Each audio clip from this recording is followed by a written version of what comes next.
Hello chapati, क्या हाल चाल। मैं वरुण महाजन, आपका और अपना प्यारा सा यूट्यूब चैनल जिसका नाम है पीसीएम वॉरियर, उस पर आपका स्वागत करता हूं। मैंने बताया इस चैनल पर आपको हर रोज कम से कम एक वीडियो मिलेगी जिसका कंटेंट बेहतरीन होगा। ठीक है, तो चलो आज हम फिजिक्स का अगला टॉपिक मतलब मैंने आपको इस टॉपिक के कुछ मान लो थ्योरी वगैरह सब कुछ पिछली वीडियो में पढ़ा दी थी। ठीक है, वेक्टर एडिशन मान लो कंपोनेंट में वेक्टर एडिशन कैसे करते हैं, स्केलर प्रोडक्ट या डॉट प्रोडक्ट क्या होता है। ठीक है, ये सभी चीजें मैंने पिछली वीडियो में अच्छे तरीके से समझाई हैं। उसमें कुछ बेसिक क्वेश्चन भी मैंने करवाए हैं। आज हम कुछ बढ़िया क्वेश्चन करने जा रहे हैं जो नीट या जेईई वगैरह में आपको पूछे जा सकते हैं। ठीक है, मान लो थोड़े कॉम्पिटेटिव एग्जाम में मतलब कि ध्यान में रखते हुए कुछ ऐसे क्वेश्चन कर रहे हैं जिसमें थोड़े बढ़िया क्या होंगे क्वेश्चन होंगे। तो चलो शुरू करते हैं उस क्वेश्चन को। अगर आपने पिछली वीडियो नहीं देखी तो कृपया पिछली वीडियो जरूर देख के आए, क्योंकि वो वाले सारे कॉन्सेप्ट मैं इस क्वेश्चन में क्या करूंगा, यूज करूंगा, क्योंकि वो कॉन्सेप्ट आएंगे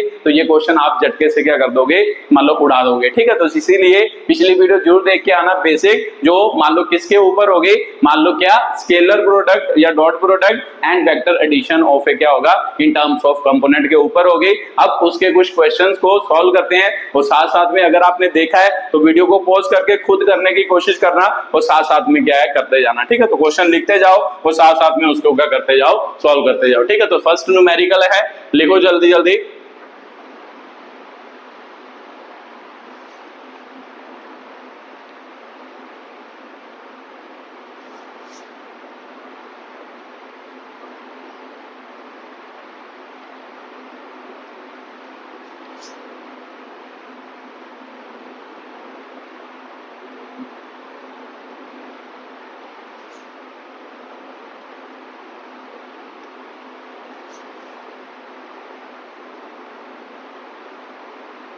ठीक है, ये आपका AIPMT में आया है, मतलब नीट में पूछा गया क्वेश्चन है 2005 में।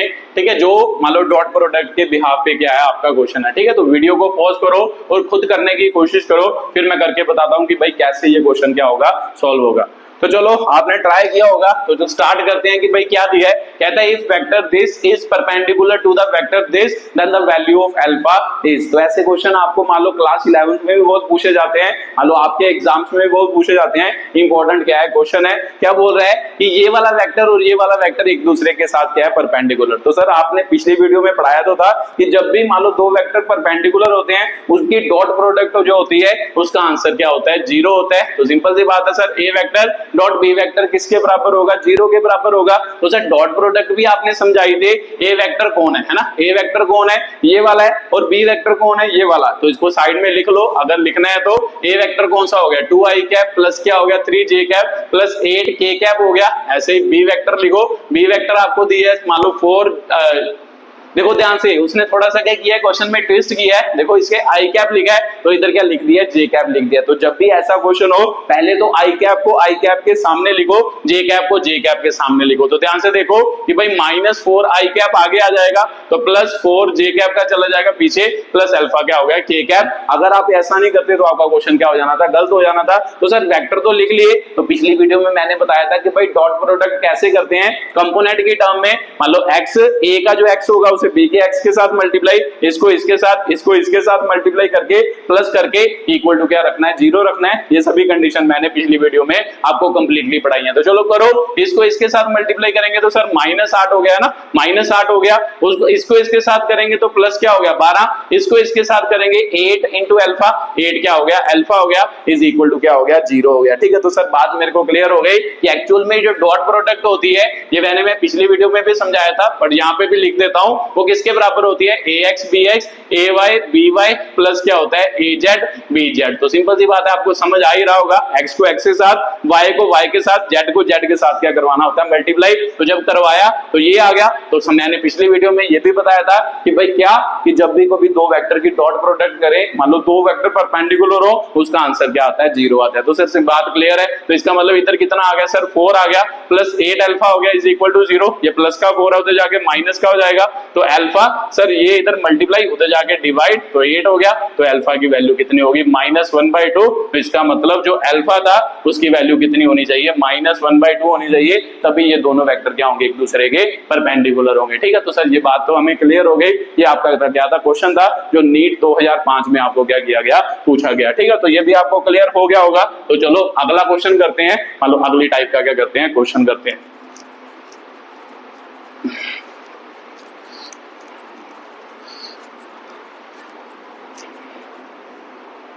ठीक है, लिखो दूसरा क्वेश्चन।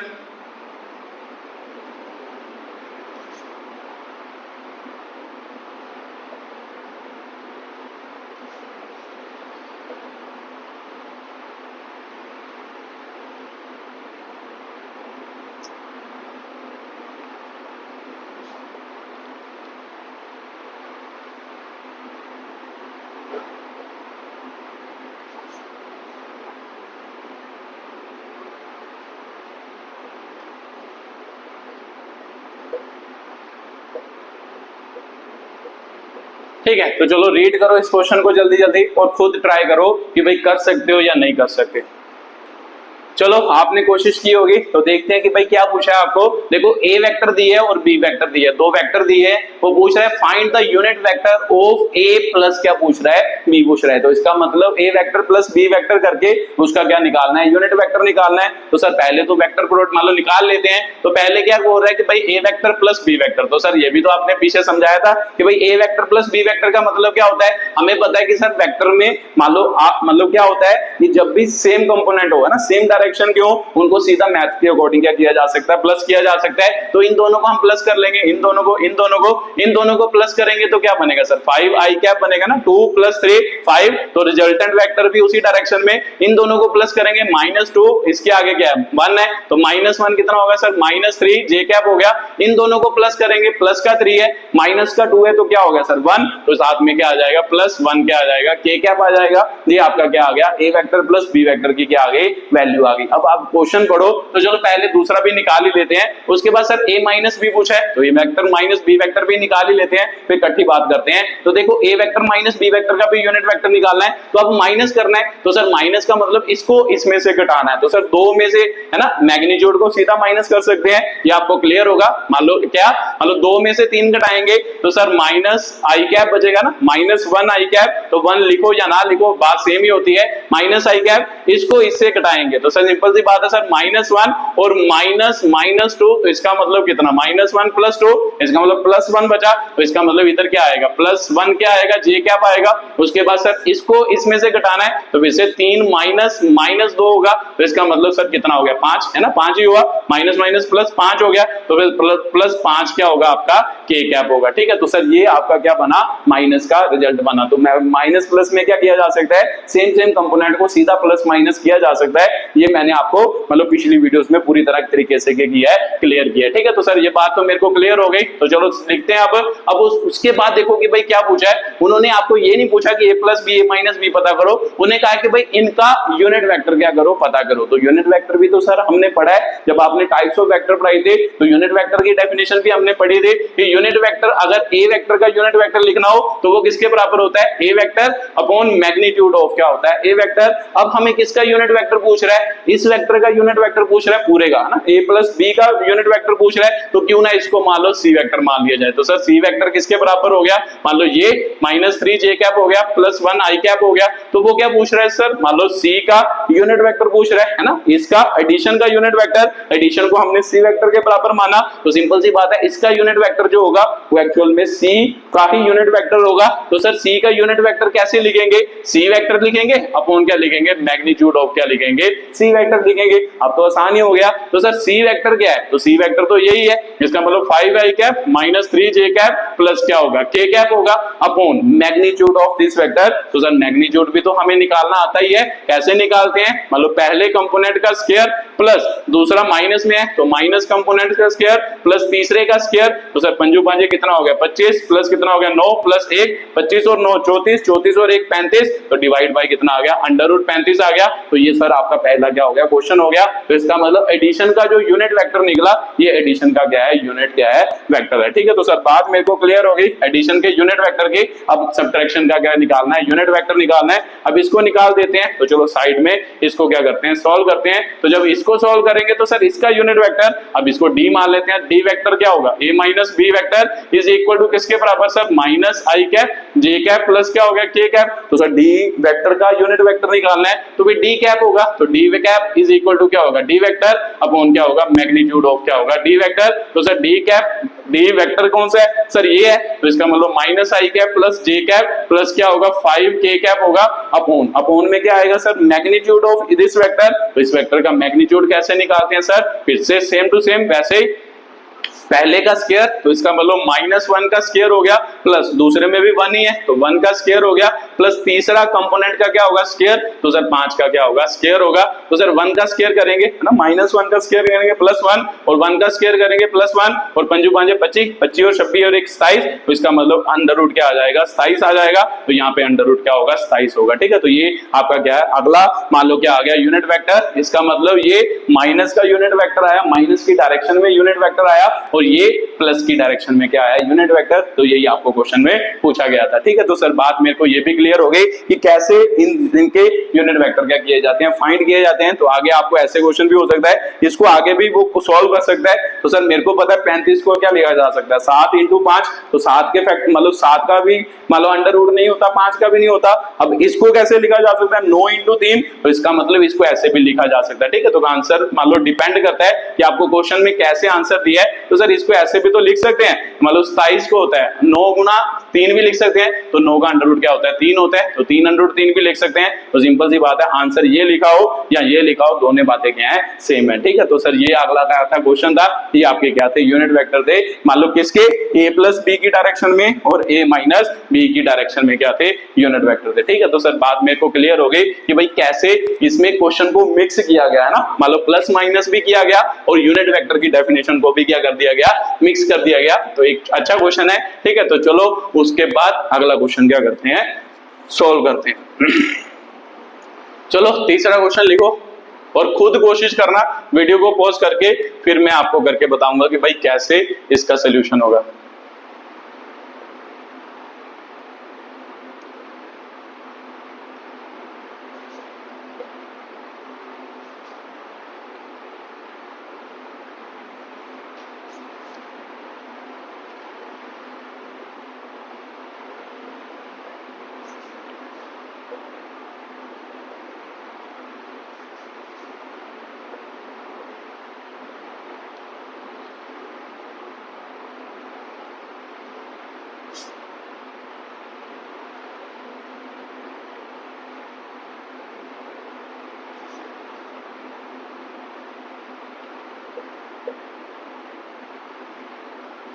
ठीक है, तो ये आपका अगला क्वेश्चन है, तो जल्दी जल्दी इसे रीड करो और खुद ट्राई करो, फिर मैं करके बताता हूं कि भाई कैसे ये क्वेश्चन क्या होगा सॉल्व होगा।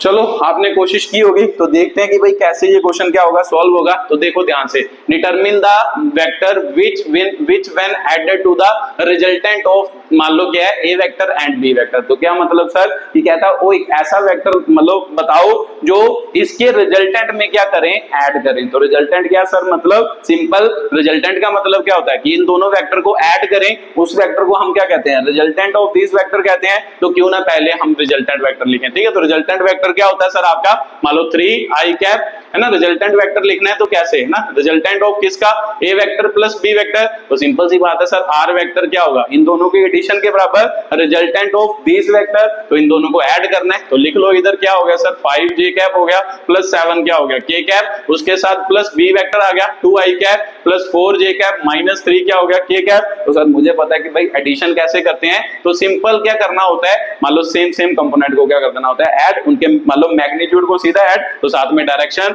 5i कैप हो गया -5 और +4, तो कितना होगा सर -1j कैप हो गया प्लस 7 -3, तो इसका मतलब +4 क्या हो गया k कैप हो गया। ये आपका क्या आ गया रिजल्टेंट वेक्टर। तो ध्यान से देखो, आप क्वेश्चन को पढ़ो, अब आपको समझ आएगा। कहता है determine the vector that vector which when added to the resultant of this and this. तो इन दोनों का रिजल्टेंट आर वेक्टर। तो कहता कि एक ऐसा वेक्टर ढूंढो, मतलब अकॉर्डिंग टू क्वेश्चन वो क्या बोल रहा है कि एक ऐसा वेक्टर ढूंढो कि जिसको इस मतलब इन दोनों वेक्टर के रिजल्टेंट के साथ क्या किया जाए, ऐड किया जाए। तो सिंपल सी बात है सर, मैं लेट कर लेता हूं वो वेक्टर कौन सा है, सी वेक्टर है, जिसे हम रिजल्टेंट के साथ क्या करेंगे, ऐड करेंगे। तो सिंपल सी बात है सर, उसने बोला है अकॉर्डिंग टू क्वेश्चन कि जो इन दोनों वेक्टर का रिजल्टेंट होगा आर वेक्टर, उसमें वो वेक्टर को क्या करना है, ऐड करना है। Determine that vector which when added to the resultant of this. तो इसका मतलब रिजल्टेंट ये निकला, इसमें कौन सा वेक्टर ऐड करना है, जो वेक्टर हमने पता करना है, हमने लेट कर लिया वो कौन सा वेक्टर है, सी वेक्टर। तो जब आर वेक्टर में सी वेक्टर ऐड करेंगे, आगे क्वेश्चन को पढ़ो कि भाई क्या बोल रहा है, gives the unit vector along the क्या होगा, वाई डायरेक्शन। तो मतलब क्या कि जब ये वाला वेक्टर इसके मतलब इसको इस वेक्टर जिस जो वेक्टर हमने निकालना है उसके साथ ऐड करेंगे तो आंसर क्या आएगा, यूनिट वेक्टर आएगा अलोंग वाई क्या आएगा, डायरेक्शन आएगा। तो क्या मतलब सर कि मतलब जो इन दोनों को एडिशन, वेक्टर एडिशन का आंसर आएगा, बस एक वेक्टर आएगा जो क्या होगा, यूनिट वेक्टर होगा, किसकी डायरेक्शन में, जेड किसके, वाई डायरेक्शन में क्या होगा, यूनिट वेक्टर। तो सिंपल सी बात है सर, इनका रिजल्ट क्या आना है, unit vector of Y direction. तो वाई डायरेक्शन में कौन सा यूनिट वेक्टर होता है, जे क्या है। तो इसका मतलब इन दोनों को वेक्टरली ऐड करेंगे तो आंसर क्या आएगा, उसने कहा है यूनिट वेक्टर आएगा, किसके अलोंग आएगा, मान लो वाई डायरेक्शन में आएगा। तो वाई डायरेक्शन में यूनिट वेक्टर क्या होता है, जे कैप होता है। तो सिंपल सी बात है सर, ये वाला वेक्टर निकालना है तो ये वेक्टर इधर ही रहने देते हैं, ये इधर प्लस का है, उधर जाके क्या हो जाएगा, माइनस का। तो माइनस क्या हो जाएगा, आर वेक्टर। तो सर सी वेक्टर जे कैप, तो जे कैप ही होगा। उसके बाद सर है ना, जे कैप तो जे कैप ही होगा, माइनस आर वेक्टर कौन सा है सर, ये वाला है। तो इसका मतलब 5 आई कैप माइनस जे कैप प्लस 4 क्या हो गया, के कैप हो गया। इसका मतलब सर वेक्टर को क्या करना है, इन दोनों वेक्टर को क्या करना है, सब्ट्रैक्ट करना है। तो बताया तो था सर आपने कि भाई सेम वेक्टर को मान लो सेम है ना, सेम कंपोनेंट को उसमें प्लस और माइनस किया जा सकता है। तो सर इसमें तो एक ही कंपोनेंट है जे, तो जे है, तो एक्चुअल में इसमें आई कंपोनेंट और मान लो क्या है, के कंपोनेंट जो है वो क्या है आपका 0 है। ठीक है, तो इस वेक्टर को ऐसे भी लिख सकते हो, मैं एक और तरीके से लिख के बताता हूं कि कैसे इस वेक्टर को लिखा जा सकता है। ठीक है, तो मान लो डायरेक्टली भी कर सकते हो, तो इस वेक्टर को ऐसे भी लिख सकते हो। देखो सी वेक्टर, इसमें तो सर केवल जे ही है, अगर जे ही हो तो उसके साथ आई और मान लो क्या के को क्या लिख लो, 0 लिख लो। तो सर इस वेक्टर को हम ऐसे भी तो लिख सकते हैं, 0 आई कैप प्लस जे कैप प्लस 0 के कैप, है ना। देखो इस वेक्टर को ऐसे लिख सकते हैं क्योंकि ये भी 0 है, ये भी 0 है, तो केवल जे ही है। तो उसके बाद सर मेरे को पता है साथ में माइनस किसको करना है, मान लो 5 आई कैप माइनस जे कैप प्लस क्या हो गया, 4 के कैप हो गया। तो अब करो, अब आपको समझ आ रहा होगा कि सेम कंपोनेंट को सेम कंपोनेंट में प्लस माइनस करना है। तो इसका मतलब ये इसमें से ना, ये इसके साथ माइनस होगा, -5 0 -5, तो आंसर कितना आएगा सर, -5। तो डायरेक्शन क्या रहेगी, आई कैप रहेगी। तो इसका मतलब -5 आई कैप हो गया। उसके बाद सर यहाँ पर 1 है ना, इसके आगे क्या है 1, इसके आगे क्या है माइनस माइनस प्लस 1 हो गया। तो 1 + 1 कितना हो गया सर 2। तो इसका मतलब 2 क्या आ गया, डायरेक्शन सेम ही रहेगी, जे कैप रहेगा। उसके बाद सर ये और ये, तो सर ये 0 है, तो सर 0 मान लो, उसके बाद ये माइनस भी मल्टीप्लाई होगा ना, -4 0 -4 होगा। तो आंसर क्या होगा सर, -4 होगा। तो फिर इसका मतलब -4 क्या होगा, के कैप होगा। तो इसका मतलब ये वो वाला वेक्टर है जिस वेक्टर की वो क्या कर रहा है, बात कर रहा है। ठीक है, तो सी वेक्टर की वैल्यू निकल गई कि जो वेक्टर हमें पूछ रहा है सी वेक्टर, वो किसके बराबर होगा, एक्चुअल में इसके क्या होगा, बराबर होगा। तो ये आपका क्या है, आंसर है। ठीक है, तो ये बात आपको समझ आई होगी, स्टेप बाय स्टेप कैसे क्वेश्चन को क्या करना होता है, सॉल्व करना होता है जब भी आपको क्या आएगा, कोई वेक्टर का क्या आएगा, क्वेश्चन आएगा। ठीक है, तो सर ये भी बात मेरे को क्लियर हो गई कि भाई कैसे इस क्वेश्चन के साथ क्या करना था, डील करना था। तो ये आपका अगला क्वेश्चन है, ये भी एक अच्छा क्वेश्चन था। चलो उसके बाद उसके आगे क्वेश्चन को क्या करते हैं, एक्सप्लेन करते हैं।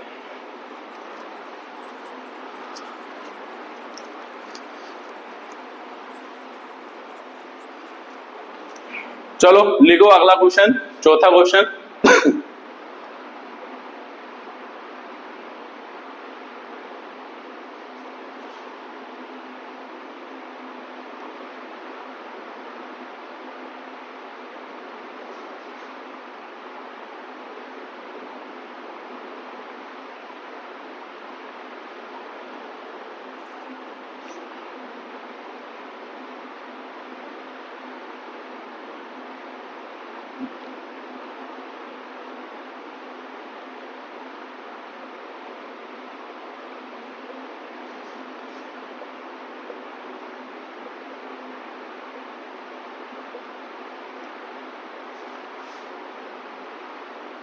ठीक है, तो ये आपका अगला क्वेश्चन है, तो जल्दी जल्दी इसे रीड करो और खुद ट्राई करो कि भाई कैसे ये क्वेश्चन क्या होगा, सॉल्व होगा।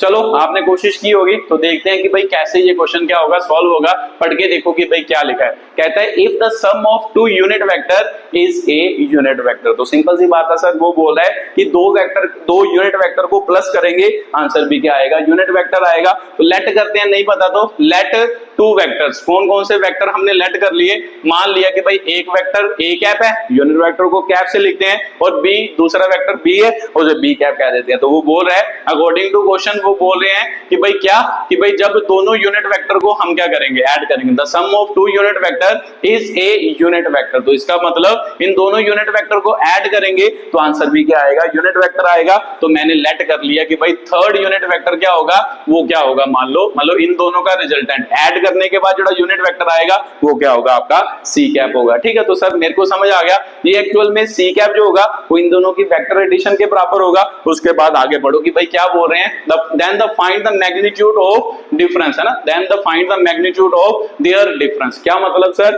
कि जो दो यूनिट वेक्टर हैं, मान लो उनकी एडिशन तो आपको दे दी, वो बाद में पूछ रहा है कि उन दोनों के मैग्नीट्यूड का मतलब find the magnitude of their difference. तो उन दोनों के मान लो जो क्या होगा, डिफरेंस होगा, उसके मैग्नीट्यूड की वैल्यू निकाल के बताओ कि कितनी वैल्यू होगी। तो सर मेरे को पूछ रहा है कि भाई ए कैप, मतलब पूछ क्या रहा है ना, क्या पूछ रहा है, a cap minus B cap का जो आंसर आएगा। तो मान लेते हैं कि भाई उसका आंसर एक और वेक्टर आएगा जिसे मान लो डी कैप कहेंगे। ठीक है, तो मान लो find the magnitude of their difference, मान लो डी कैप आएगा या डी वेक्टर आएगा, यहाँ पे क्या लिख लेते हैं, डी वेक्टर आएगा। तो सर वो तो हमें दिया नहीं कि भाई वो मान लो यूनिट वेक्टर आएगा या नहीं आएगा। तो ये बोला है कि भाई जो भी इसका डिफरेंस आएगा ना, दो वेक्टर का मान लो दोनों का डिफरेंस होगा, उसके मैग्नीट्यूड की वैल्यू हमें निकाल के बताओ। तो सिंपल सी बात है सर, हमें चाहिए क्या, ए कैप, और मान लो माइनस क्या चाहिए, बी कैप चाहिए। ये बात हमें क्या करनी पड़ेगी, निकालनी पड़ेगी, है ना। तो चलो निकालने की कोशिश करते हैं कि भाई कैसे, अगर मान लो ये निकालना है तो इसे कैसे निकालेंगे।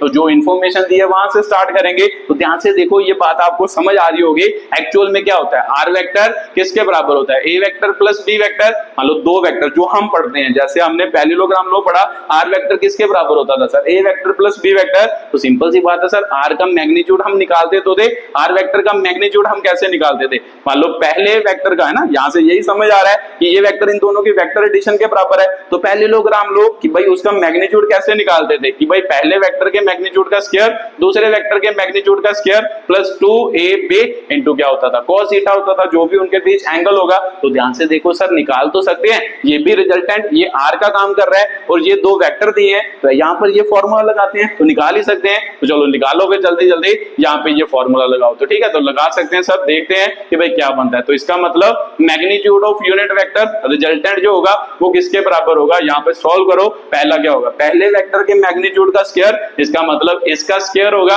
उसके बाद सर इसका स्क्वायर होगा प्लस 2ab, साथ में क्या होगा, cos थीटा के क्या होगा, बराबर होगा। तो ध्यान से देखो सर, मान लो क्या निकला, सी कैप आपका क्या निकला, मान लो सी कैप का मैग्नीट्यूड जो निकला, मान लो क्या, उसे सी लिख लेते हैं। तो सी जो निकला वो किसके बराबर आया सर, ए का स्क्वायर, और ए का स्क्वायर आ गया प्लस बी का स्क्वायर आ गया प्लस 2ab cos क्या होगा, थीटा होगा। तो ध्यान से देखो, अगर मैं स्क्वायरिंग कर लूं ना, यहां से सी स्क्वायर निकालूं, तो सिंपल सी बात है सर, मान लो स्क्वायरिंग क्या कर दी, बोथ क्या कर दी, साइड कर दे। तो जब बोथ साइड मैंने स्क्वायरिंग की, तो यहाँ पे क्या हो गया, C square is equal to क्या बना, ए स्क्वायर प्लस क्या बना, B square plus 2ab cos theta हो गया। ये बात तो आपको समझ आ रही होगी, स्क्वायरिंग करने से ये स्क्वायर हो गया, इसका अंडर रूट क्या हो गया, कैंसिल। तो सर यहाँ से क्या इंफॉर्मेशन मिल रही है, ध्यान से लाइंस पढ़ो, बहुत इंपॉर्टेंट इंफॉर्मेशन है। सम ऑफ टू यूनिट वेक्टर, इसका मतलब जो दोनों वेक्टर जो है वो यूनिट वेक्टर है, और साथ ही साथ इज ए यूनिट वेक्टर। तो इसका मतलब आंसर भी जो है वो यूनिट वेक्टर है। तो इसका मतलब ये सभी यूनिट वेक्टर है। तो सर यूनिट वेक्टर का मैग्नीट्यूड तो 1 होता है, आपने सिखाया पीछे, मतलब आपने पढ़ाया भी। तो सिंपल सी बात है सर, इसका मैग्नीट्यूड भी 1, इसका मैग्नीट्यूड भी 1, इसका मैग्नीट्यूड, सभी का मैग्नीट्यूड 1। तो ये इंफॉर्मेशन हमें दी तो है क्वेश्चन में। तो इसका मतलब इसके मैग्नीट्यूड का स्क्वायर, तो इसके मैग्नीट्यूड का स्क्वायर हो रहा है, इसके मैग्नीट्यूड का स्क्वायर, इसके मैग्नीट्यूड का स्क्वायर, 2 इंटू फर्स्ट का मैग्नीट्यूड, सेकंड का मैग्नीट्यूड इंटू क्या होगा, cos थीटा। तो ध्यान से देखो, यहां से आपको cos थीटा की वैल्यू क्या मिलेगी, मिल जाएगी। तो देखते हैं सर क्या निकलता है, फिर आगे क्वेश्चन को सॉल्व करते हैं। तो इसको सॉल्व करो, देखो ध्यान से क्या मिल रहा है। यहां से मान लो यहां से क्या हो गया सर, 1 का स्क्वायर 1 हो गया, 1 का स्क्वायर 1 1 1 है ना, लिख लो 1 + 1 यहाँ पे 2 × 1 करेंगे 2 ही आएगा, तो इसका मतलब साथ में क्या आ गया cos थीटा। तो ध्यान से देखो सर यहाँ पे क्या बना 1 + 1 2 बन गया, तो इधर 1 आ गया, तो प्लस कितना आ गया 2 cos थीटा। तो सर ये इधर प्लस का 1 है उधर जाके माइनस का हो जाएगा, तो इसका मतलब 2 cos क्या आ गया थीटा आ गया, तो इसका मतलब -1 आ गया, तो इसका मतलब 2 cos थीटा। इसका मतलब cos थीटा की वैल्यू कितनी आ गई सर -1 कितनी आ गई 2 आ गई। ठीक है, तो यहाँ से सर थीटा निकालना चाहिए,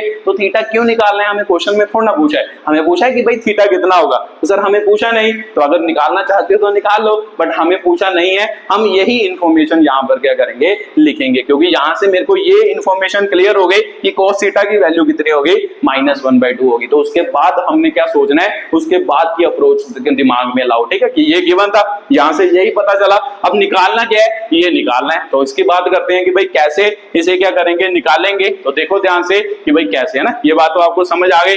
अब अगला क्वेश्चन क्या करते हैं, सॉल्व करते हैं, अगले क्वेश्चन की बात करते हैं कि आगे क्या पूछ रहा है। उसने पूछा है कि भाई जो दो वेक्टर हैं एक्चुअल में उसके मतलब जो डिफरेंस होगा उसके मैग्नीट्यूड की वैल्यू निकाल के बताओ। तो सिंपल सी बात है सर, जो मान लो वेक्टर डी वेक्टर होगा वो किसके बराबर है, a cap minus cap b cap. तो सर हमें पता है अगर आपने प्लस वाला कॉन्सेप्ट लगाया तो माइनस वाला भी तो लगा सकते हैं, तो ये भी तो मैंने पीछे आपको बताया समझाया कि भाई a vector minus B vector में क्या होता है, मैग्नीट्यूड ऑफ आर वेक्टर किसके बराबर होता है, अंडर रूट पहले वेक्टर का स्क्वायर मैग्नीट्यूड का स्क्वायर दूसरे वेक्टर के मैग्नीट्यूड का स्क्वायर। बस यहाँ पर क्या आता है माइनस आता है, जब माइनस वाला केस होता है तो सिंपल यहाँ पर क्या आता है माइनस आता है, तो बाकी सभी प्लस होते हैं, तो ये यहाँ पर भी लगा देते हैं। तो इसका मतलब डी वेक्टर का मैग्नीट्यूड जो होगा वो किसके बराबर होगा सर, पहले के मैग्नीट्यूड का स्क्वायर प्लस दूसरे के मैग्नीट्यूड का स्क्वायर माइनस, है ना, 2 इंटू क्या होगा पहले का मैग्नीट्यूड दूसरे का मैग्नीट्यूड इंटू cos थीटा। तो ध्यान से देखो अब आपको चीजें समझ आ रही होंगी कि भाई कैसे क्वेश्चन को सोल्व करेंगे।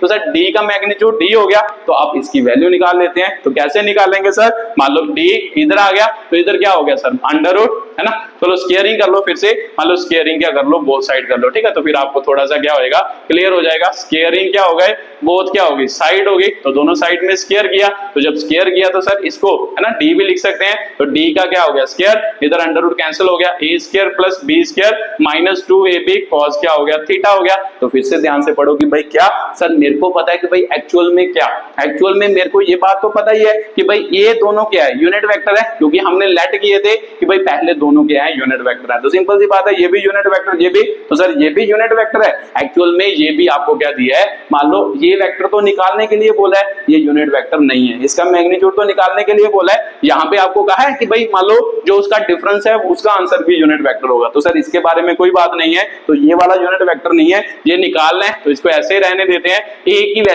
वैल्यू क्या होगी सर 1, क्योंकि a एक यूनिट वेक्टर है, b भी एक यूनिट वेक्टर है, -2 इंटू 1 हो गया cos थीटा। तो सर cos थीटा की तो निकाला था पहली कंडीशन से, तो ये भी बात समझ आ गई। तो यहाँ पे क्या आएगा -1/2 आएगा, तो थीटा निकालने की जरूरत नहीं है, पूरे cos थीटा की वैल्यू यहाँ पर क्या कर दी पुट कर दी। तो देखो ध्यान से d स्क्वायर सर 1 का स्क्वायर 1 का स्क्वायर 1 माइनस 2 से 2 गया, तो सर माइनस माइनस क्या हो गया प्लस, तो इधर 1 को 3 बार मल्टीप्लाई करेंगे आंसर क्या आएगा 1 ही आएगा। तो sir d square is equal to कितना आ गया 3, तो d किसके बराबर आ गया सर √3। तो ध्यान से देखो यही तो आपको पूछा था, उसने पूछा है कि भाई find the magnitude of there क्या होगा डिफरेंस होगा, मान लो जो उनके मैग्नीट्यूड मान लो डिफरेंस किया उसके मैग्नीट्यूड की क्या निकालो वैल्यू। तो सर उनके डिफरेंस को हम किस वेक्टर के बराबर माने इसके, तो सिंपल सी बात है इनके डिफरेंस का आंसर क्या ये, तो इसका मैग्नीट्यूड ही तो निकालना था, तो सर इसका मैग्नीट्यूड तो निकाला है, जो आंसर क्या आया √3 आया। ठीक है, तो ये बात आपको क्लियर हुई होगी कि भाई कैसे इस क्वेश्चन को करने की क्या थी अप्रोच थी।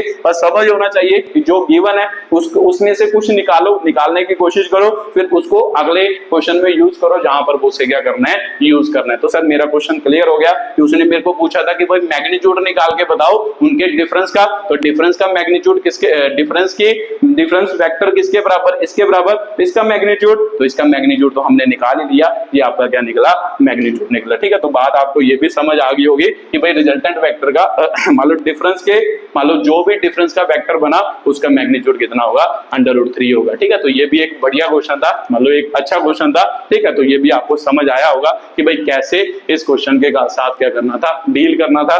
चलो उसके अगला क्वेश्चन एक्सप्लेन करते हैं, 5वां लिखो जल्दी जल्दी 5वां क्वेश्चन।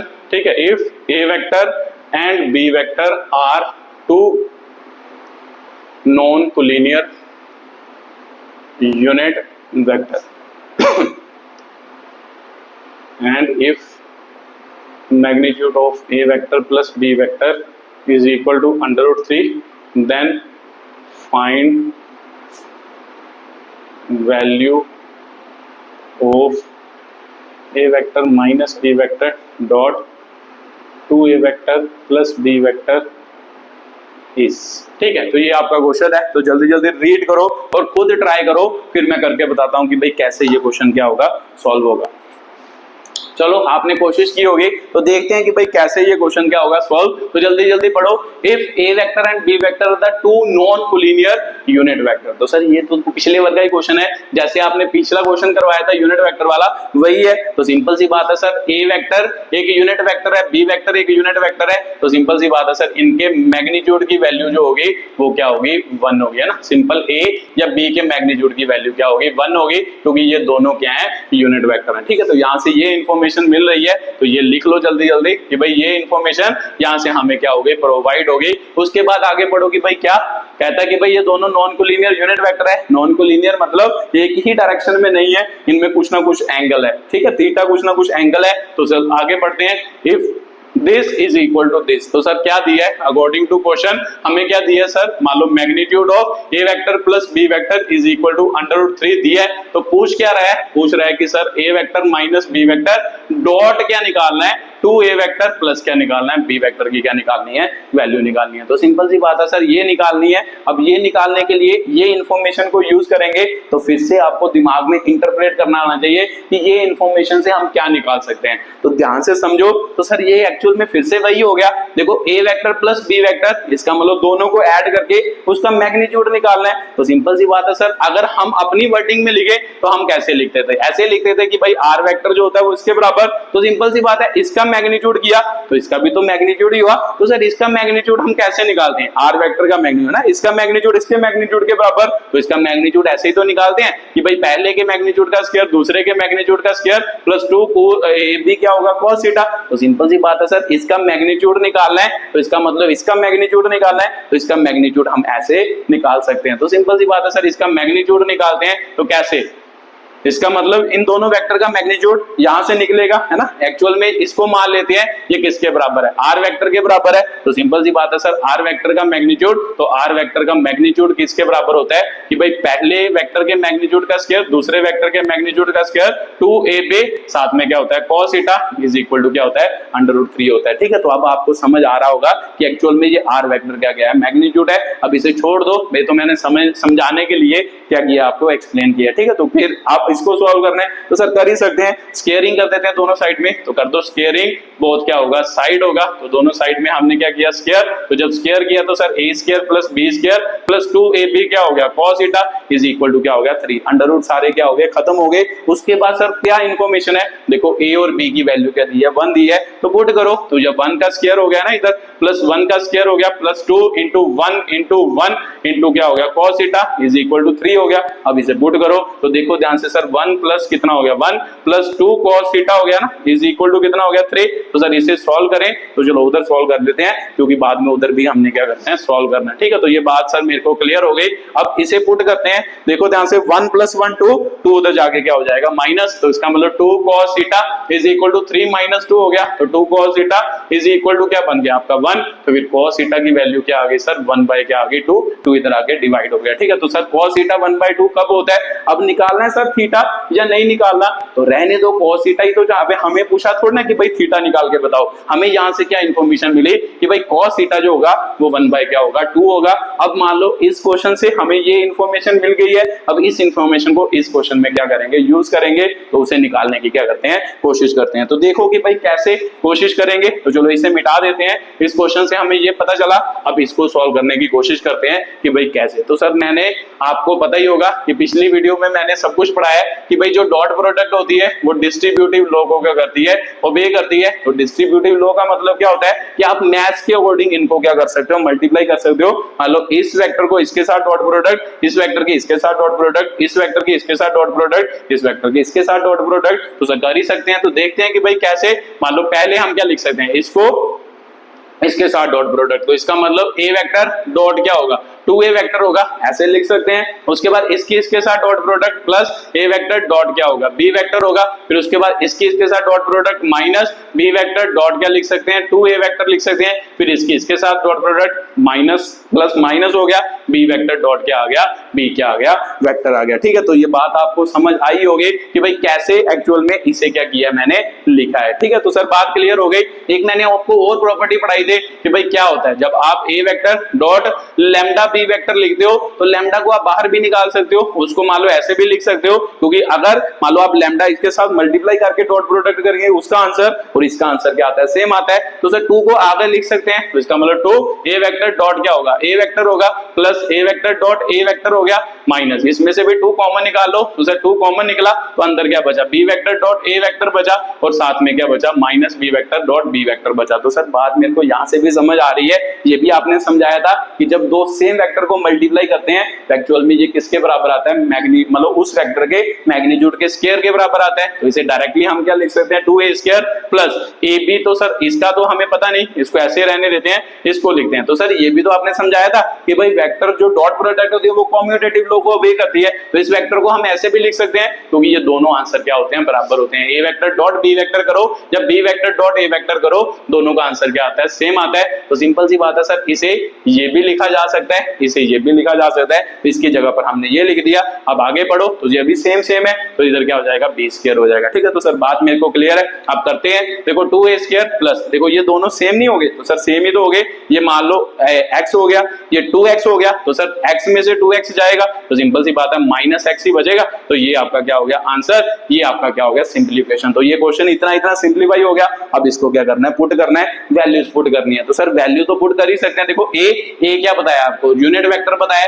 तो इसका मतलब इसकी वैल्यू क्या होगी सर, मैग्नीट्यूड ऑफ a मतलब 1 होगा, यूनिट वेक्टर का मैग्नीट्यूड 1 होता है। तो सर यहां से तो कुछ इंफॉर्मेशन नहीं पता इसका मैग्नीट्यूड, तो इसको लिख लेते हैं ना, डॉट प्रोडक्ट तो आपने पढ़ा ही है। तो डॉट प्रोडक्ट को कैसे लिखा जा सकता है, फर्स्ट वेक्टर का मैग्नीट्यूड सेकंड वेक्टर का मैग्नीट्यूड cos थीटा माइनस, तो सर b भी यूनिट वेक्टर है तो यूनिट वेक्टर का स्क्वायर। अब आपको बात समझ आ रही होगी कि 2 को 1 के साथ मल्टीप्लाई करेंगे 2 ही आएगा, तो पहला फिर से मैग्नीट्यूड ऑफ फर्स्ट वेक्टर ये क्या होगा सर 1 ही होगा, मैग्नीट्यूड ऑफ सेकंड वेक्टर फिर से 1, तो सर cos थीटा की वैल्यू निकाली तो है, वो कितनी है सर 1/2 आपने निकाली है, माइनस 1 का स्क्वायर करेंगे तो 1 ही आएगा। तो इसे सॉल्व करो, देखो 2 1 को 1 के साथ मल्टीप्लाई करेंगे 1 ही आएगा, तो 1/2, तो सर आंसर कितना है 1/2 माइनस 1। अब इसको सॉल्व करना है, तो आप इसको सॉल्व करोगे, देखो इसको इसके साथ प्लस माइनस करोगे तो क्या सर 2 में से 1 जाएगा तो 1 ही बचेगा, 1 माइनस 1/2 बचा, तो सिंपल सी बात है सर 1 में से आधा जाएगा तो बचेगा क्या, आधा बचेगा। तो इसका मतलब इसका आंसर कितना आया सर 1 क्या आया 2 आया। यही पूछा था हमें, तो यही मेरे को पूछा था, ये आपका क्या था एक क्वेश्चन था, ये भी एक अच्छा क्वेश्चन था। इससे आपको मान लो कॉन्सेप्ट क्लियर हुए होंगे कि कैसे हम वेक्टर की प्रॉपर्टीज को क्या करते हैं, यूज करते हैं, कि भाई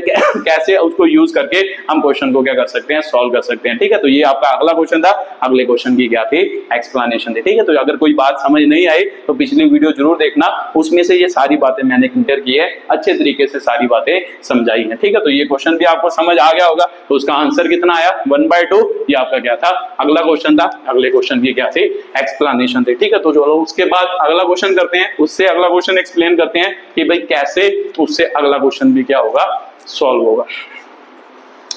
चलो अगला क्वेश्चन देखो, मान लो लिखो जल्दी जल्दी कि भाई कैसे ये क्वेश्चन सॉल्व होगा। Particle moves from position vector r1 vector is equal to 3i cap plus 2j cap minus 6k cap to position vector r2 vector, इसकी वैल्यू आपको दी है 14i cap plus 13j cap plus 9k cap. ठीक है, in meter under the action of force vector दिया आपको 4i cap plus j cap plus 3k cap newton. Calculate the work done by the force. ठीक है, तो जल्दी जल्दी video को पॉज करो और खुद ट्राई करो, अगर होगा ठीक है, नहीं तो फिर बाद में क्या देखना, सोल्यूशन देखना। चलो आपने कोशिश की होगी, तो देखते हैं कि भाई क्या पूछा है। कहते हैं particle moves from a position vector this to this, है ना, पोजीशन वेक्टर पूछा है। तो सर पोजीशन वेक्टर मतलब दोनों आपको क्या दिए हैं, पोजीशन वेक्टर दिए हैं। ये पोजीशन वेक्टर से ये पोजीशन वेक्टर एक पार्टिकल मूव कर रहा है under the action of force, मतलब इस फोर्स की वजह से, मतलब इस पोजीशन वेक्टर से इस पोजीशन वेक्टर पर जा रहा है। कैलकुलेट द वर्क डन, तो मैंने ये भी आपको समझाया था कि एक्चुअल में वर्क डन स्केलर प्रोडक्ट की क्या होती है, एग्जांपल होती है। तो वर्क डन को हम कैसे लिख सकते हैं सर, एफ वेक्टर डॉट क्या लिख सकते हैं, एस वेक्टर। तो सिंपल सी बात है सर, एफ का मतलब क्या होता है, फोर्स वेक्टर होता है। तो इसका मतलब फोर्स वेक्टर तो गिवन है हमें, ये दिया है। तो एस वेक्टर का मतलब क्या होता है सर, डिस्प्लेसमेंट वेक्टर होता है। तो डिस्प्लेसमेंट वेक्टर दिया है, तो डिस्प्लेसमेंट वेक्टर नहीं दिया, हमें पोजीशन वेक्टर दिए। तो ये भी मैंने आपको पिछली वीडियोस में समझाया है कि भाई पोजीशन वेक्टर से कैसे डिस्प्लेसमेंट वेक्टर निकाला जा सकता है। तो पहले ड्रॉ कर लो, मान लो पहला पोजीशन वेक्टर आपको क्या दिया है, R1, दूसरा पोजीशन वेक्टर R2 दिया है। तो ऐसे इसे मान लो A से B तक है, तो AB को हम क्या कहते हैं, मान लो डिस्प्लेसमेंट वेक्टर कहते हैं। तो सर AB वेक्टर जो होता है वो एक्चुअल में किसके बराबर होता है, फर्स्ट सेकंड मतलब final position vector minus initial position vector, R1 R2 vector minus क्या होता है, R1 वेक्टर होता है। तो सिंपल सी बात है सर, AB R2 वेक्टर कितना दिया sir, 14 I cap plus 13 J cap plus 9 क्या दिया, K कैप, माइनस क्या करना है, R1 कितना दिया sir, 3 I cap plus 2 J cap minus 6 क्या दिया, K कैप। तो सर माइनस ही तो करना है, तो माइनस तो बार बार आप कर रहे हो कि भाई कैसे करते हैं। AB vector is equal to, AB vector को डिस्प्लेसमेंट वेक्टर लिख लेते हैं, S वेक्टर लिख लेते हैं, है ना, इसे ही S वेक्टर कह सकते हैं। डिस्प्लेसमेंट वेक्टर यही होता है, ये एक पोजीशन वेक्टर से दूसरे पोजीशन वेक्टर पर जब हम जाते हैं, या एक पोजीशन से दूसरी पोजीशन पर हम जाते हैं, उसे ही हम क्या कहते हैं, डिस्प्लेसमेंट वेक्टर। तो एस वेक्टर इनको माइनस करना है, तो सेम को कर सकते हैं सर, 14 में से 3 जाएंगे, 11 आई कैप बचा, 13 है, तो इधर कितना हो गया सर, -2, 13 में से -2 जाएंगे तो प्लस कितना बचा सर, 11 जे कैप बचा, तो इधर 9 आई के कैप है, तो माइनस माइनस प्लस हो गया, देखो है ना, माइनस माइनस प्लस, 9 में प्लस 6 करेंगे तो सर 15 क्या हो गया, के कैप हो गया। तो सेम कंपोनेंट को हम क्या कर सकते हैं, प्लस कर सकते हैं। तो ये तो बहुत बार हमने पीछे किया है, ठीक है। तो सर डिस्प्लेसमेंट वेक्टर आ गया, तो अब वर्क डन ही तो निकालना है, तो वर्क डन मतलब डॉट प्रोडक्ट, इसका मतलब F vector dot S vector. तो सिंपल सी बात है सर, इसके और मान लो एफ वेक्टर कौन सा है, इसके डॉट प्रोडक्ट करनी है। अब इन दोनों की डॉट प्रोडक्ट कैसे करते हैं, तो ये भी हमें बताया आपने सर, सेम कंपोनेंट को क्या कराना है, मल्टीप्लाई। इसका मतलब इसको इसके साथ मल्टीप्लाई करो, 11 चौक कितना हो गया ना, इसको इसके साथ 11 चौके 44 प्लस उसको बाद इसको इसके साथ, सर इसके आगे 1 है, 1 तो 11 से करेंगे तो 11 ही आएगा, इसके आगे 3 है और इसको इसके साथ, तो 15 3 कितना होता है सर, 45। तो ये आपकी क्या होती है, डॉट प्रोडक्ट का आंसर होता है। ये भी तो आपने पीछे करवाया, ठीक है सर, सिंपल सी बात है, मतलब सेम कंपोनेंट को सेम कंपोनेंट से मल्टीप्लाई करना है, तो डायरेक्शन खत्म हो जाती है उसमें, इसको इसके साथ, इसको इसके साथ, ये आपका क्या आ गया आंसर। अब इन दोनों को जोड़ना है सर, कितना हुआ, 44 और 45, 99 या 89 और 11 कितना हुआ सर, मतलब टोटल कितना हुआ 100, तो 100 जूल आपका क्या आ गया, आंसर आ गया। ये आपकी वर्क डन की क्या थी, वैल्यू थी, ठीक है। तो ये एक और क्वेश्चन था, ये भी एक अच्छा क्वेश्चन था, ठीक है। तो वर्क डन कैसे निकालते हैं, मतलब पोजीशन वेक्टर की टर्म में, ये आपको समझ आया होगा। तो एक्चुअल में वर्क डन क्या होता है, मतलब फोर्स वेक्टर डॉट डिस्प्लेसमेंट क्या होता है, वेक्टर होता है। तो डिस्प्लेसमेंट वेक्टर भी कैसे मतलब पता करते हैं, पोजीशन वेक्टर की टर्म में final position vector minus initial position vector. तो जब ये किया तो आपका वर्क डन निकला। तो डॉट प्रोडक्ट कैसे करते हैं, सेम कंपोनेंट को क्या कराना होता है, सिंपल मल्टीप्लाई, मैग्नीट्यूड को इसको इसके साथ, इसको इसके साथ, इसको इसके साथ, उनको ऐड करना है, वो आपका क्या आता है, आंसर आता है डॉट प्रोडक्ट का, ठीक है। तो ये तो सिंपल सी बात है सर, आपने बताया था कि भाई स्केलर प्रोडक्ट, मान लो स्केलर क्यों होती है, क्योंकि उसका आंसर स्केलर आता है। देखो W क्या है, स्केलर क्वांटिटी है, देखो उसमें सिर्फ वैल्यू आई, उसमें कोई भी डायरेक्शन नहीं आई, ठीक है। तो सिंपल सी बात है, इसीलिए इसे स्केलर प्रोडक्ट का क्या कहते हैं, रिजल्ट कहते हैं, ठीक है। तो ये भी बात आपको क्लियर होगी। ये आपका शेमा क्वेश्चन था, मतलब 6th क्वेश्चन था, ये भी आपको समझ आया होगा, ठीक है। तो चलो उसके बाद अगला क्वेश्चन करते हैं 7th, उसकी क्या करते हैं, बात करते हैं कि भाई कैसे वो क्वेश्चन क्या होगा सॉल्व। तो वीडियो को पॉज करके खुद ट्राई करना, फिर मैं करके बताऊंगा कि भाई कैसे उस क्वेश्चन से डील करना था।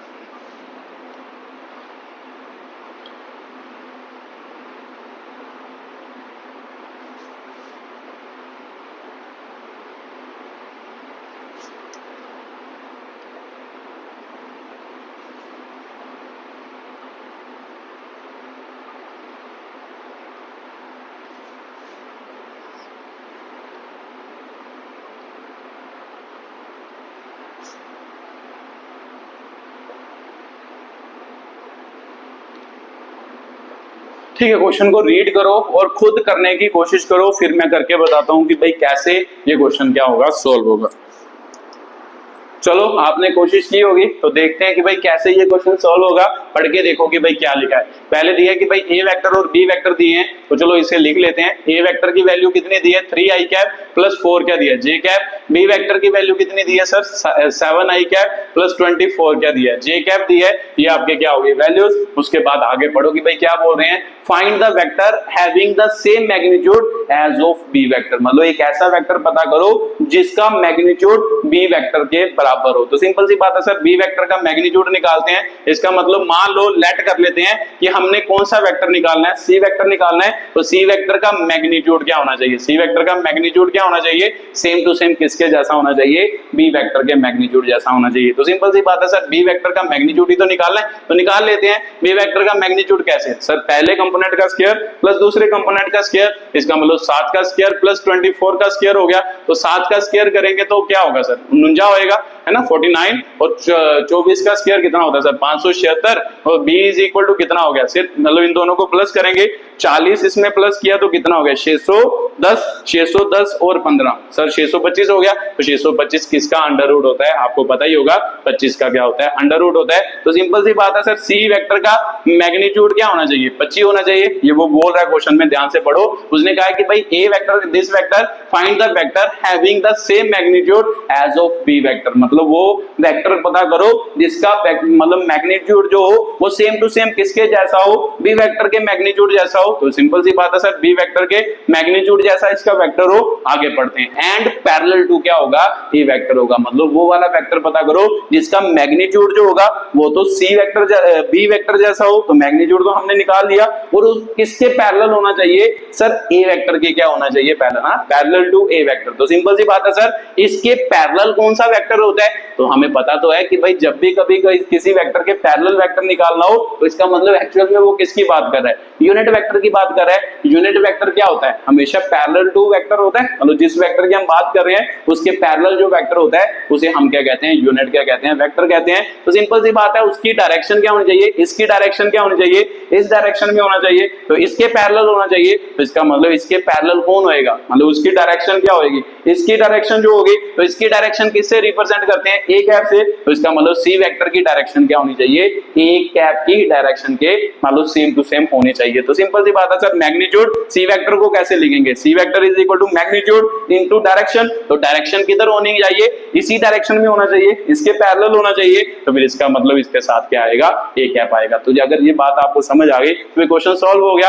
अब निकालना ही है, सी वेक्टर इज इक्वल टू 25। तो सर ए कैप तो हम निकाल ही सकते हैं। ए कैप किसके बराबर होता है सर, यूनिट वेक्टर की definition a vector upon magnitude of a vector. तो a cap is equal to a vector. A vector कौन है sir 3i cap plus 4j cap हो गया। तो मैग्नीट्यूड ऑफ ए तो ये यहां से निकालते हैं। तो यहां से निकालेंगे मैग्नीट्यूड ऑफ ए वेक्टर क्या होगा सर, पहले वेक्टर का स्क्वायर 3 3 9 हो गया, दूसरे मतलब वेक्टर के मैग्नीट्यूड का स्क्वायर 16 हो गया। तो sir a is equal to कितना आया अंडर रूट 25। तो 25 क्या सर 5 आ गया। तो बटा कितना आया 5 आया। तो सिंपल सी बात है सर, इसमें अब a वेक्टर की जब वैल्यू भरेंगे, a कैप की वैल्यू भरेंगे, a कैप क्या होगा ये होगा। तो ये था आपका क्या हो गया 3i कैप 4j कैप हो गया, साथ में 5 आ गया, 5 से ये कटा तो इसका मतलब ये आ गया। तो इसको इसके साथ मल्टीप्लाई कर दो, 15i कैप प्लस कितना हो गया 20j कैप। तो इसका मतलब इस वेक्टर की वो क्या कर रहा था, बात कर रहा था। ठीक है, तो एक्चुअल में मान लो उसने क्या बोला था, वो वाला वेक्टर पता करो जिसका मैग्नीट्यूड बी वेक्टर जैसा हो। तो इसका मतलब C vector is equal to magnitude into direction लिखनी होती है।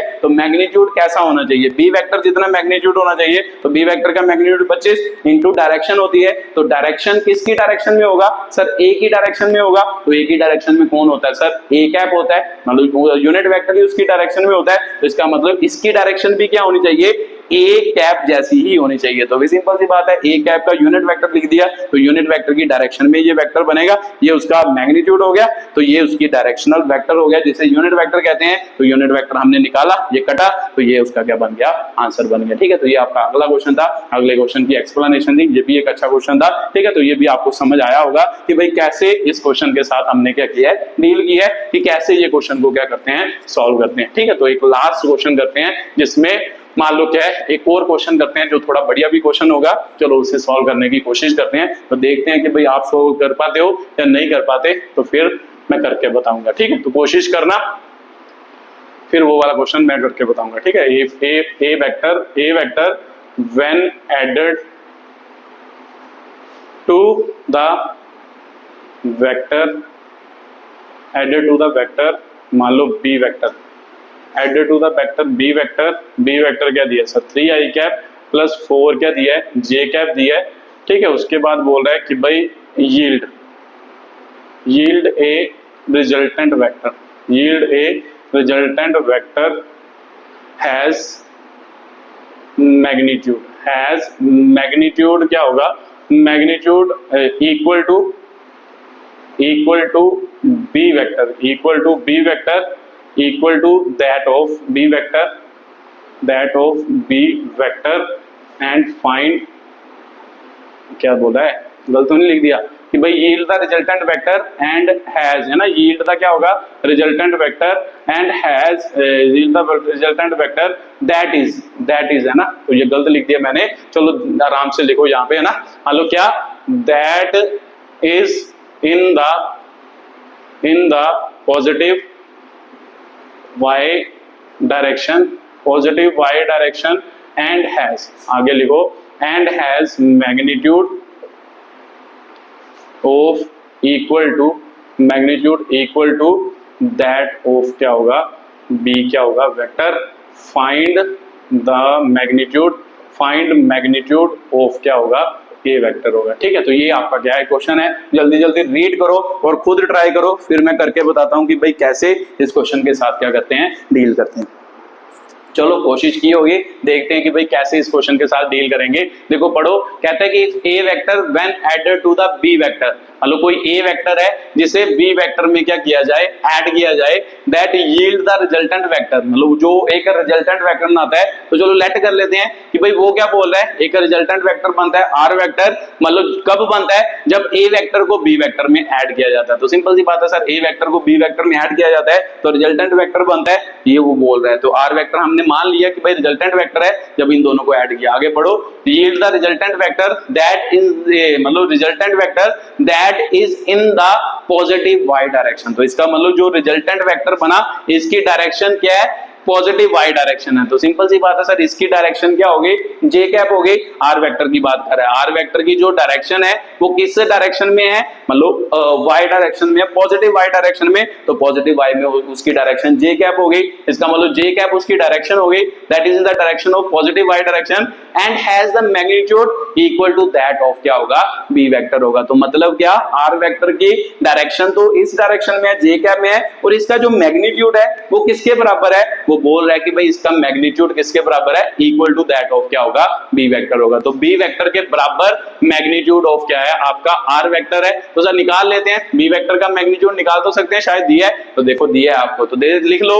मान लो क्या होगा सर 3 का स्क्वायर प्लस क्या होगा 4 का स्क्वायर, तो फिर बी वेक्टर का मैग्नीट्यूड जो होगा वो किसके बराबर सर 9 है ना, 9 प्लस कितना हो गया 16, तो अंडर रूट सर 25 ही हो गया ना, अंडर रूट 25 हुआ, तो अंडर रूट 25 मतलब 5 हो गया। तो सिंपल सी बात है सर, यही वो बोल रहा है कि भाई इसका मैग्नीट्यूड और इसका मैग्नीट्यूड बराबर है, तो इसका मैग्नीट्यूड आर वेक्टर का मैग्नीट्यूड कितना है 5, क्योंकि वो बी के बराबर है, तो बी की वैल्यू कितनी आई सर मैग्नीट्यूड की 5 आई, और इस वेक्टर की डायरेक्शन किधर है, उसने बोला है पॉजिटिव वाई डायरेक्शन में है। तो सिंपल सी बात है सर, इस वेक्टर की बात उसने कर दी है, क्या बोला है उसने, इससे क्या कह सकते हैं 5j कैप कह सकते हैं। ये आपका ये वेक्टर रिजल्टेंट वेक्टर है, कब बना, जब ए वेक्टर को बी वेक्टर में ऐड किया गया, तो मतलब when A vector is added to this, तो सर ए वेक्टर दिया नहीं दिया, तो अगर नहीं दिया तो ए वेक्टर को हम कैसे लिखते हैं sir, ax i cap ay j cap. अब ध्यान से देखो, उसके बाद मैं यही लिख रहा हूं ना, z कंपोनेंट नहीं लिख रहा, क्यों नहीं लिख रहा, क्योंकि सर बी वेक्टर में भी तो 2 ही कंपोनेंट दिए, तो हमें पता है कि सेम कंपोनेंट से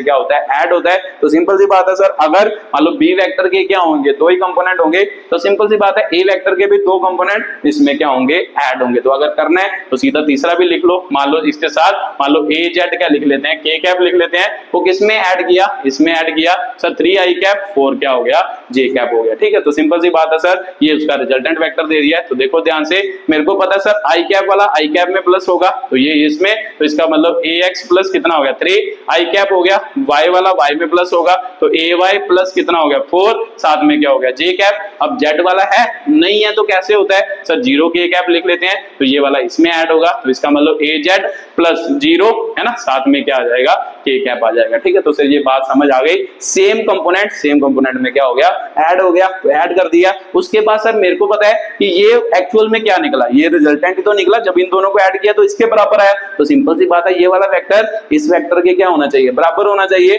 हमेशा जब भी कभी आपको दोनों डायरेक्शन में, मतलब ये वेक्टर और ये वेक्टर बराबर होना चाहिए, तो दो वेक्टर कब बराबर होंगे, मतलब बराबर कब होंगे, जब वो सेम डायरेक्शन में होंगे। अगर आई कैप की डायरेक्शन में आई कैप वाला वेक्टर होगा, जे कैप की डायरेक्शन में जे कैप वाला वेक्टर होगा, के कैप की डायरेक्शन में के कैप वाला वेक्टर होगा, तभी तो वो बराबर होंगे। तो सर इसको हम ऐसे भी तो लिख सकते हैं कि भाई 0 आई कैप प्लस मान लो 5 क्या होगा, जे कैप प्लस 0 क्या होगा, के कैप होगा। तो इसका मतलब ये भी रिजल्टेंट वेक्टर ही है, ये भी रिजल्टेंट वेक्टर है, दोनों रिजल्टेंट वेक्टर है। तो सिंपल सी बात है सर, ये वाली वैल्यू किसके बराबर होगी, आई कैप वाली आई कैप के बराबर होगी, जे कैप वाली जे कैप के बराबर होगी, और के कैप वाली किसके बराबर होगी, के कैप के बराबर। तो कर दो कंपेयर। तो सर मेरे को समझ आया, फिर से लिख लेते हैं इसको अच्छे तरीके से, मान लो आपको समझ आना चाहिए। ठीक है, तो मान लो लिखे इसको, इसका मतलब इधर क्या आएगा, 0 आई कैप प्लस 5 जे कैप प्लस क्या होएगा 0 के कैप। तो इधर क्या बना सर, ax प्लस 3, मान लो क्या बना था, आई कैप ही बना था ना, आई कैप प्लस ay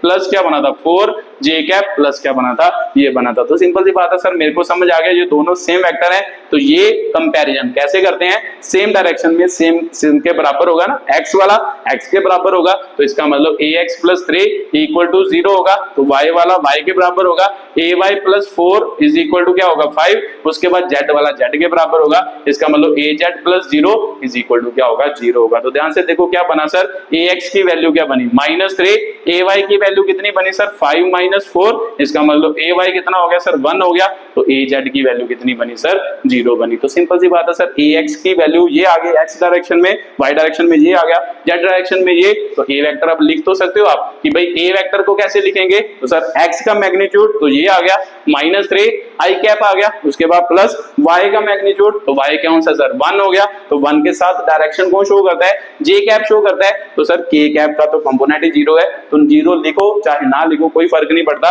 ये आपका क्या बना वेक्टर बना। तो उसके बाद आपको पूछा गया, तो वेक्टर तो निकल गया, vector a vector added to this find the resulted that the positive y direction and has a magnitude equal to b vector, find the magnitude of क्या होगा a वेक्टर होगा। तो सर a वेक्टर तो हमने निकाल लिया है, अब मैग्नीट्यूड ऑफ a वेक्टर निकालना है, तो मैग्नीट्यूड ऑफ a वेक्टर मतलब सिंपल सी बात है सर क्या होगा, मतलब इनके जो मान लो क्या है कंपोनेंट होंगे x और y वाले, उनके स्क्वायर का अंडर रूट करना है, तो सर 1 का स्क्वायर होगा। तो सर a वेक्टर का मैग्नीट्यूड ऐसे भी लिखा जा सकता है, 3 का स्क्वायर माइनस 3 का स्क्वायर 9, तो a का स्क्वायर 1, तो a is equal to 10 under root बना। तो सिंपल सी बात है सर, a की वैल्यू क्या आई अंडर रूट 10, तो इसका मतलब यही आपको क्वेश्चन में पूछा गया है। ठीक है, तो सर ये मेरे को क्लियर होगा। ऐसे कुछ बढ़िया बढ़िया क्वेश्चन थे मान लो जो आपके जिसमें मिक्स सभी चीजों को क्या किया गया, मिक्स किया गया, ताकि आपको कॉन्सेप्ट की क्या हो, ज्यादा डेप्थ में क्या हो, मतलब नॉलेज हो। ठीक है, तो सर इस वीडियो को देखने के लिए बहुत बहुत धन्यवाद।